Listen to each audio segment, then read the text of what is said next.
guys, it's Yomira from Wyngate. I hope you guys are safe and healthy. I'm going to be sharing with you one activity that you guys can do with your family or with your friends while you guys are at home. The materials for this activity are a large piece of poster paper or regular paper, markers, a Sharpie, pencil, and a couple sheets of paper to use as items.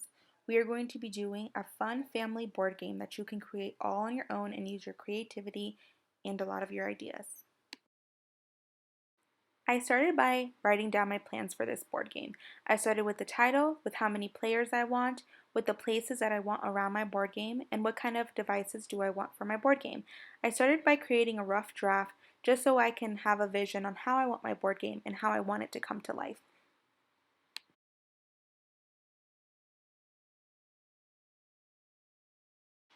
Next, it's time to start laying out my board game. So I used a pencil to lay out my board game on the poster board just because I don't want to have any mistakes, and if I do, I can just erase them quickly and just start from there. I figured out using a ruler would make this process much easier. So use a ruler to make the spaces of your board game. Next was time to draw my buildings. Here's a helpful hint.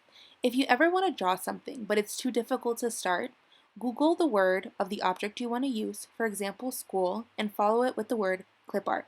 It will come with a bunch of images that are so easier to draw and much easier to trace as well. Next, you want to use permanent marker to write over your pencil marks for your board game. This helps your board game look clean and in case you want to keep it for the future as well. When you're done using your permanent marker, make sure to use your eraser to erase all the pencil marks in your board game. This helps your board game look clean and really nice. Next, add your title. So I decided to go from Bethesda instead of Montgomery County board game just because I wanted to use a specific school, mall, and a park, but use whatever title you please.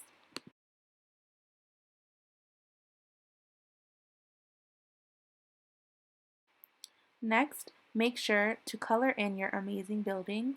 Use any colors you want. For example, this right here is Montgomery Mall. Next, choose 5 different colors that you can use and take turns doing one by one all over the board game. I personally thought it was easier just to make a color for every square, just so I can ask my family members to color in which square they want.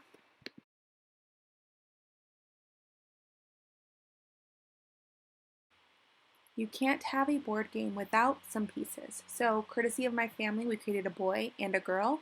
You can use the pieces and be as creative as you want to create any kind of characters or even your family members. With the locations, you can be as creative as you want. For example, for Wyngate Elementary School or any school of your choosing, you can have the player have to skip a whole turn because when you're in school for a long time. For the park, for example, you can have the player either go back or forward some spaces just because the park is a very easy pass and it's a place where you have a bunch of fun.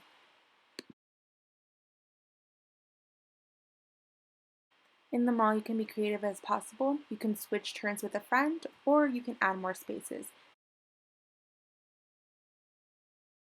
And finally, Interstate 270, which is a lot of traffic, so why don't you go back a couple of spaces if you want.